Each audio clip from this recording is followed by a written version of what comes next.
드디어 이제 빌립보서 4장 항상 기뻐하라 주 안에서 기뻐하라는 말씀이 나왔어요. 우리 빌립보 4장을 시작하면서 지난주에 기억나시죠? 이 4장 시작할 때 첫 단어가 그러므로라고 했어요. 성경은 특히 바울 서신엔 그러므로라는 단어가 많이 나와요. 그러므로라는 단어는 어떤 원인이 있고 결과가 있다라는 거예요. 그러니까 그러므로 이 결과가 나와 있어요. 근데 바울이 특히 말하는 강조한 이 접속어 그러므로는 무엇보다도 이 결과에 대해서 실질적인 적용을 권면하고 있는 내용이 대부분입니다. 그러면 그러므로라는 이 원인을 제공하는 내용이 이제 1, 2, 3장에 나와 있을 것이고 이제 3장의 대부분의 내용이 되겠죠. 이 3장의 그 원인이 뭐냐? 저번에 말씀드렸듯이 사람들이 하늘의 것보다 땅의 것에 대해서 빼앗겼다라는 거죠. 왜 땅의 것에 빼앗길까요? 땅의 것에 집중하니까. 우리 하늘을 봐야 되는데 땅의 것 집중하다 보니 땅의 것에 뺏긴단 말입니다. 내 마음 뺏깁니다. 그리고 탐욕과 정욕이 사람을 움직이는 그 힘이 되고 있음을 부인할 수 없어요. 탐욕과 정욕은 다 땅의 것이잖아요. 그렇게 살아가는 세상에서 우리는 땅에 살지만 우리 시민권은 어디에 있다? 하늘에 있다라는 거예요. 주님이 땅에 다시 오시면 우리는 영화로운 옷을 입고 몸을 입고 구원의 완성에 들어가게 될 것입니다. 그래서 우리는 그날을 목마르게 기다리며 이 땅을 사는 것이죠. 우리가 그런 존재이므로 그러므로 하늘나라 백성으로서의 정체성을 그대로 담아내는 삶이 어떻게 가능한지 그리스도의 삶에 실질적인 적용을 하고자 이제 4장을 펼쳐내는 거였어요. 그 점에 교회와 관련된 중요한 세 가지 권면을 해요. 먼저는 주 안에 서라. 따라합시다. 주 안에 서라. 두 번째는 주 안에서 같은 마음을 품으라요. 따라합시다. 주 안에서 같은 마음을 품으라. 마지막으로는 함께 도우라요. 따라합시다. 함께 도우라. 이게 지난주 말씀이에요. 주 안에 서라. 주 안에서 같은 마음을 품으라. 함께 도우라. 이어서 오늘 말씀 빌립보서 이게 핵심입니다. 항상 기뻐하라. 다시 말하노니 기뻐하라. 사랑하는 성도 여러분, 계속 강제 축복합니다. 상황에 관계없이 적극적으로 기뻐하시길 바랍니다. 우리 예수님 때문에 우리는 기쁜 사람들이에요. 예수님 때문이라도 우리는 기쁨이 있어야 되는 거 아닙니까? 빌립보 4장 4절을 우리 함께 봉독해 볼까요? 시작. 주 안에서 항상 기뻐하라. 내가 다시 말하노니 기뻐하라. 여기서 주목해 봐야 될 두 가지의 표현이 있어요. 기뻐하라. 내가 다시 말하노니 기뻐하라. 주 안에서 항상 기뻐하라. 내가 다시 말하노니 기뻐하라. 여기 주목해야 될 표현. 이 기뻐하라는요, 권면이 아니라 명령이라는 거예요. 명령이에요. 성경은 우리에게 기뻐하라 명령하고 있어요. 우리가 주로 생각하는 이 기쁨은 대부분 수동적이에요. 어떤 일의 결과로 나타나서 기쁨이 와야 되는 거예요. 많은 사람들이 환경과 조건과 상황이 충족되어서 그 어려운 일이 해소되면 이제 거기에 나오는 기쁨이 있어요. 그걸 비로소 기쁨이라고 표현해요, 대부분 사람들이. 그런데 성경은 기쁨에 대해서 어떻게 말하고 있습니까? 어떤 결과에 대해서 만족이 아니라 그냥 기뻐하라고 명령하고 있다라는 거예요. 두 번째로 항상 기뻐하라고 권면하고 있잖아요. 그러니 뭡니까? 우리가 기쁘고 행복하고 즐거울 때 기뻐하는 것은 당연한 것이죠. 행복할 때 기뻐해요? 만족감을 느낄 때 기뻐해요? 그건 당연합니다. 그런데 항상 기뻐해라는 것은요, 만족과 행복을 넘어서서 우리가 인생을 살아다 보면 경험하고 있는 것들이 있잖아요. 슬픔, 고난도 있고 실패도 있고 좌절도 있고 아픔의 자리도 있고. 그래서 성경은 말합니다. 항상 기뻐하라는 것은요, 만족과 행복이 있을 때만 기뻐하라는 것이 아니라 슬퍼할 때도 있는 그 상황, 좌절할 수 있는 상황, 아픔의 자리에서도 항상 기뻐하라 명령하고 있다는 거예요. 우리 두 가지를 주목해서 봐야 된다는 거죠. 저 어제 밤에 이제 한목회 수련회에서 마치고 돌아왔어요. 이제 한목회라는 모임이 1년에 한 번씩 수련회를 하면서 한 교회, 한밭제일교회라는 그 한 교회에 이영환 목사님의 제자들이 이제 각각의 목회를 하고 있는 상황에 한 번씩 모여서 이영환 목사님 모시고 수련회를 하면서 이런저런 목회 경험과 말씀을 듣고 또 교제도 나누고 휴식도 하고 그런 모임이에요. 이번에 수석 목사님이 이제 또 교제를 집필 하시는데 믿음의 방패 집필을 거의 이제 마무리 단계에 있어서 12월 1, 2, 3 전국 목회자 세미나를 앞두고 교재는 마무리가 안 됐지만 본인에게는 다 머릿속에 있잖아요. 제자들에게 미리 믿음의 방패에 대해서 저녁에 말씀을 주셔요. 우리 대부분의 씨름이 혈과 육에 대한 씨름이잖아요. 사람에 대한 씨름이에요. 그런데 사람과 싸우는 게 아니라는 거죠. 그러니 내가 온갖 사단의 그 공격이 불화살이 맞아서 좌절하고 상처받았고 난 너무 힘들어서 그 불화살 맞았기 때문에 그 힘들어한다면 오히려 그 스스로 회개해야 된다는 거예요. 왜? 믿음의 방패를 제대로 가동하지 못했다는 것이죠. 거짓과 교만과 욕심과 불순종으로 믿음의 방패를 가동을 못한 거죠. 우리가 항상 기뻐해야 되는 이유도 바로 여기 있어요. 우리는 온갖 불화살을 막아낼 수 있는 믿음의 방패가 있거든요. 여러분, 가장 불행한 성도가 누군 줄 아십니까? 문제 가운데 허덕이는 성도가 불행한 성도가 아니에요. 기쁨이 없는 성도예요. 왜요? 문제가 없는 성도가 있을까요? 우리 삶 속에 문제가 없을 수 있을까요? 문제가 없어서 나는 문제가 없어 너무 평안해 나는 자유로워 이 사람이 행복한 사람이 아니라는 거예요. 가장 불행한 성도는 그러면 반대로 문제가 있어서 허덕이면서 괴로운 사람이 문제가 있어서 허덕였다고 해서 불행한 성도가 아니라는 거예요. 기쁨이 없는 성도. 왜? 우리는 문제 가운데서도 기뻐할 수 있으니까 믿음의 방패를 가동해서 그걸 막아내고 더 이상 그 문제로 인해서 내 머릿속에 내 가슴속에 그것들이 메아리 치지 않도록 막아내고 난 오히려 기쁨을 발동하고 그렇죠? 예수 믿는 사람의 가장 중요한 특징은 뭐예요? 기쁨이에요. 항상 언제나 기뻐할 수 있고 즐거워할 수 있는 분들이 바로 우리 성도들입니다. 왜? 성경 말하고 있거든요. 항상 기뻐하라. 주 안에서 기뻐하라 그랬어요. 우리가 이 땅에 살면서 많은 슬픔, 실패 경험하고 때로 오해도 받고 많은 고통을 경험하는데 항상 기뻐하는 게 가능할까요? 가능합니다. 이 권면을 하고 있는 바울이 지금 바울의 형편을 보세요. 이 빌립보서를 쓰면서 빌립보 교회들을 향해서 주 안에서 항상 기뻐하라고 말하는 바울의 권면을 보는 이 바울의 형편을 보세요. 지금 감옥에서 편지를 쓰고 있는 거예요. 감옥에서. 아니 자신의 처지는 감옥에서 정말 누가 봐도 실패자인데 기뻐할 수 있다라고 고백할 수 있는 것은 그 교회여 기뻐하라고 말하는 것은 본인이 기쁨이 충만하기 때문에 상관없이 기뻐할 수 있다라는 그 능력이 있다는 것을 알려주는 것 아니겠습니까?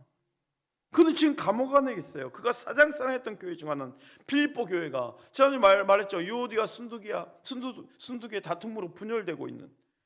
근데 그가 사랑했던 교회는 거짓 교훈과 가르침 때문에 지금 아파하고 있는 교회였다는 거예요. 그런데 바울은 뭐라고 말하는가? 항상 기뻐하라. 내가 다시 말하노니 기뻐하라. 명령하고 있어요. 왜 이런 권면이 가능할까요? 우리의 삶이 기뻐지도록 기다리지 않고 또 기뻐하고 우리 삶에서 많은 경험의 차이가 있음에도 불구하고 그 경험에 굴복하지 않고 항상 기뻐할 수 있는 것이 어떻게 가능할까? 본문에서 그 답이 있습니다. 따라서 합시다. 주 안에서. 다시 한번 주 안에서. 그래요. 이게 답입니다. 우리가 이 땅에 살아가면서 기뻐지도록 기다리는 것이 아니라 그 상관없이 항상 기뻐할 수 있는 이유는 주 안에 있기 때문에 기뻐할 수 있는 거예요. 환경에 상관없이. 왜? 우리는 문제가 있어도 주 안에 있을 수 있거든요. 공격을 당해도 주 안에 있을 수 있거든요. 그 주 안에서 기뻐해라는 거예요. 성경은 예수 믿으면 모든 고민과 고통이, 문제가 다 사라지고 하는 일마다 잘 되고 어려운 일도 잘 풀리고 복을 받는다라, 그렇게 해서 기쁨이 온다라고 가르치고 있지 않습니다. 우리는 예수 믿으면서도 아픈 일도 있고 실패한 일도 있고 때론 너무 고통스러운 경험도 하게 돼요.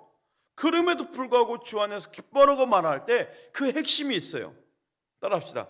주 안에 있는 기쁨으로 기뻐하라. 이게 무슨 뜻인지 아십니까? 주 안에 있는 기쁨. 예수님이 이 세상에 오셔서 우리 질고와 고통과 죄와 허물 대신 지시고 피 흘리시고 몸이 찢기시면서 우리에게 주신 선물이 있죠. 구원의 열매, 그리고 기쁨을 주셨어요. 그 구원의 열매에 관련돼서 하나님으로 도는 기쁨이에요. 주 안에 있으면 이런 기쁨이 있다라는 거예요. 그 근원이 하늘에 속한 천상의 기쁨인 거죠. 이 땅에 있는 우리의 경험이나 삶에 의해서 좌우되는 기쁨이 아니라 예수의 공로로 주어지는 기쁨, 예수의 공로로 주어지는 기본적인 기쁨이 우리 모두에게 있다라는 거예요. 문제가 있어도 상관없잖아요. 그 기쁨은. 왜? 예수님이 이 땅에 오셔서 우리에게 주신, 아무 공로 없이 주신 것들이 있으니까 그 구원의 은혜를 가지고 우리는 기뻐할 수 있는 것 아닙니까? 주 안에 있는 기쁨이 바로 그 기쁨이에요. 예수님 제자들 떠나기 전에 이렇게 말씀하셨어요. 요한복음 16장 22절 말씀 우리 함께 읽어봅시다. 시작. 지금은 너희가 근심하나 내가 다시 너희를 보리니 너희 마음이 기쁠 것이요 너희 기쁨을 빼앗을 자가 없으리라. 주님은 아무도 빼앗을 수 없는 기쁨을 주셨다고 그랬어요. 이게 주 안에 있는 기본적인 기쁨이에요. 우리는 상황 환경에 상관없이 주 안에서 주님 안에 있기 때문에 주님이 주신 그 기쁨으로 기뻐할 수 있습니다. 주님이 아무도 빼앗을 수 없는 기쁨을 주신다고 말씀하시는 거예요. 이어서 볼까요? 요한복음 17장 13절 말씀이에요. 다시 함께 읽습니다. 시작. 지금 내가 아버지께로 가오니 내가 세상에서 임하라 하옵는 것은 그들로 내 기쁨을 그들 안에 충만히 가지게 하려 함이니이다. 주님이 우리에게 주신 기쁨, 우리가 충만히 가지고 기뻐할 수 있는, 즐거워할 수 있는 이 기쁨은 예수님 때문에 우리에게 생긴 기쁨이에요. 예수님이 가지고 계셨던 기쁨이에요. 예수님이 만들어주신 그 기쁨으로 기뻐하라는 거예요. 그런데 우리는 기도하면서도 주님 이거 주셔야지요, 주님 이거 해결해 주셔야지요. 이거 2차적인 문제 아니겠어요? 나는 주님 때문에 기뻐할 수 있습니다. 주님이 계시기 때문에 난 지금 평안을 누릴 수 있습니다. 이게 먼저 돼야 되지 않겠습니까? 그래서 주 안에서 항상 기뻐하는 거예요. 구주가 이 세상에 오셨을 때 천사들은 목자들에게 가서 온 백성에게 미칠 기쁨의 좋은 소식을 말했다고 그랬어요. 큰 기쁨의 좋은 소식이었어요. 주님이 이 땅에 오신 소식은 큰 기쁨의 소식인데 그 좋은 소식을 만들어내는 그 중요한 열매가 기쁨 아니겠어요? 땅의 슬픔과 아픔과 질고를 다 이기고도 남을 큰 기쁨, 우리가 안고 있는 그 작은 질고와 아픔, 하나님 보시기에는 아무것도 아닐 수 있지만 우리에게는 큰 산과 같은 그 질고와 그 아픔을요 다 이기고도 남는 큰 기쁨을 이 땅에 주시려고 주님이 오셨다는 것을 믿으시길 바랍니다. 그래서 바울은요 감옥에 갇혀 있어도 유오디아와 순두교의 다툼으로 교회에 상함이 있어도 절대로 잃어버릴 수 없는 것이 바로 하나님 주신 기쁨이라고 말했던 거예요. 우리도 진짜 기쁨을 누리고 진짜 기쁨을 경험하고 그 기쁨을 빼앗지 않기를 바랍니다. 그럼에도 불구하고 주 안에서 기뻐하라고 말할 때 그 핵심 두 번째는 뭘까요? 바로 주님이 우리와 함께 계시기 때문에 기뻐하고 즐거워하라 그랬어요. 우리가 예수를 믿는 순간에 우리 안에 성령님이 들어와 계시네요. 이미 우리가 주 안에 있는 것입니다. 주님과 우리는 가까이 붙어 있습니다. 뗄래야 뗄 수 없습니다. 따라 주님 우리와 함께 계시기 때문에 기뻐하고 즐거워하라는 거예요. 원칙적으로 그냥 본질적으로 주님 안에 있기 때문에 주님이 주신 기쁨으로 우리는 다 기뻐할 수 있지만 그 기쁨을 계속 유지할 수 있도록 주님과 함께 우리는 동행하고 있기 때문에 주님과 함께 하기 때문에 기뻐하라는 거예요. 여러분, 우리가 누군가를 사랑할 때 느끼는 게 있잖아요. 사랑하는 사람과 그냥 함께 있기만 해도 행복하다라는 것. 그와 함께 있으면 어려운 문제가 있어도 행복하고 기쁨을 누릴 수 있다라는 거죠. 그래서 성경은 주님이 우리 안에 계시고 우리가 주님 안에 있기 때문에 기뻐하고 즐거워하라 명령하고 있는 것입니다. 주님 포도나무 비유를 통해서 말씀하셨어요. 요한복음 15장 4절 5절 말씀 우리 함께 읽어봅시다. 시작. 내 안에 거하라 나도 너희 안에 거하리라. 가지가 포도나무에 붙어있지 아니하면 스스로 열매를 맺을 수 없음 같이 너희도 내 안에 있지 아니하면 그러하리라. 나는 포도나무요 너희는 가지라. 그가 내 안에 내가 그 안에 거하면 사람이 열매를 많이 맺나니 나를 떠나서는 너희가 아무것도 할 수 없음이라. 그러면서 이렇게 말씀하신 분명한 이유를 알려주세요. 11절 요한복음 15장 4절 5절 같죠? 11절에 분명한 이유를 알려주십니다. 함께 읽습니다. 시작. 내가 이것을 너에게 이름은 내 기쁨이 너희 안에 있어 너희 기쁨을 충만하게 하려 함이라. 아멘.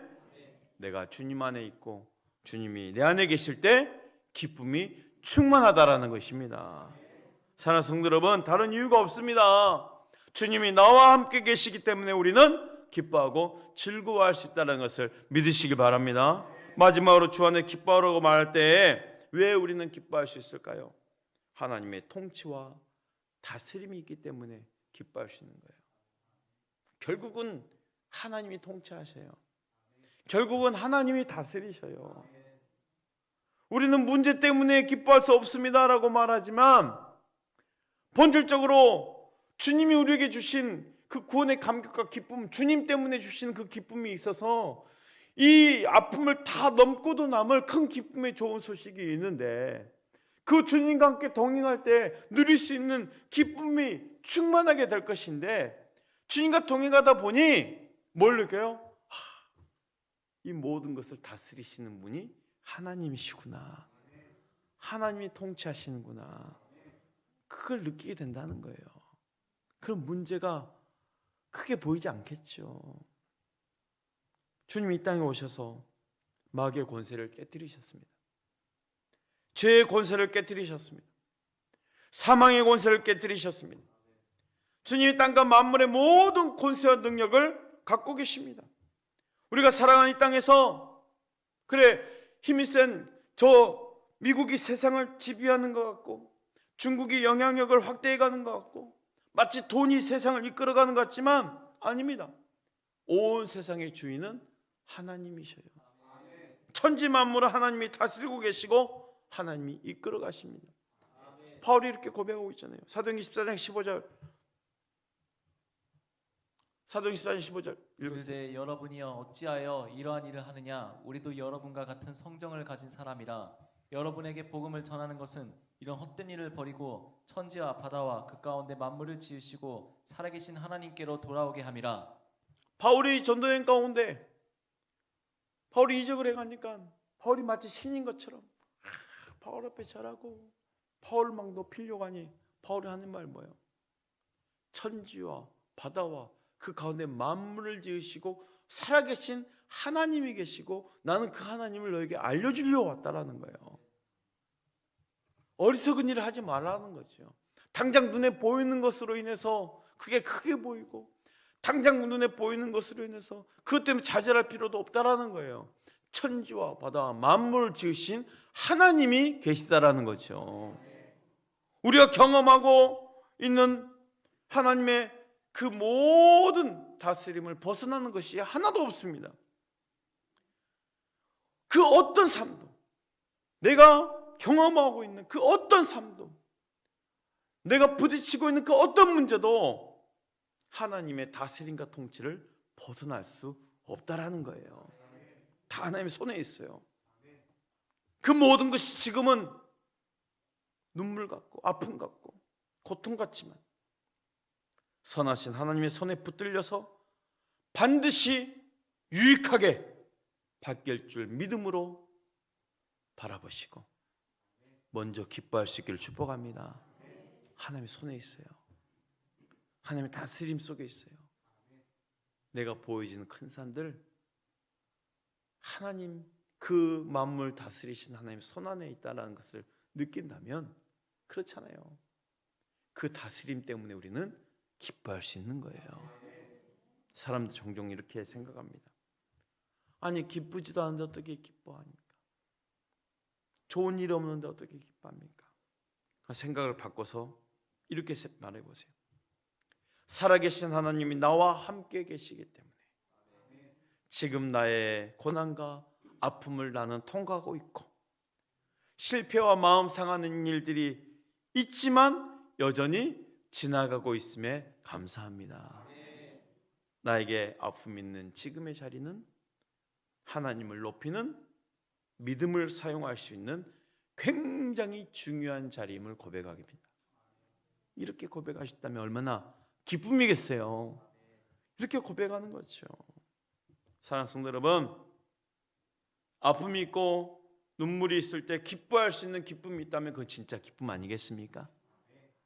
그 기쁨으로 기뻐하시길 바랍니다. 환경과 상황이 이끄는 대로 허락한 대로 끌려가지 않고 내 마음의 상태가 이끄는 대로 끌려가지 않고 하나님을 인정하면서 고백하면서 그렇게 삶이 다스려갈 수 있기를 축복합니다. 이런저런 삶의 경험들 앞에서 굴복하지 않고 예수님이 피 흘려 사신 그 기쁨이 나의 삶을 다스리고 있음을 믿으십시오. 만약 주님이 우리에게 주신 기쁨으로 우리는 기뻐할 수만 있다면 나 자신뿐 아니라 주변에 있는 많은 사람들의 상처와 고통도 치료되고 회복될 것입니다. 그래서 우리의 사명이 뭐겠어요? 먼저 내가 기뻐할 수 있어야지요. 내 기쁨이 흘러갈 수 있도록 오늘 또 그 어떤 삶의 자리에서도 희락과 기쁨을 잃지 않고 사람들을 치료해주는 영혼들을 살려는 역사 있기를 축복합니다.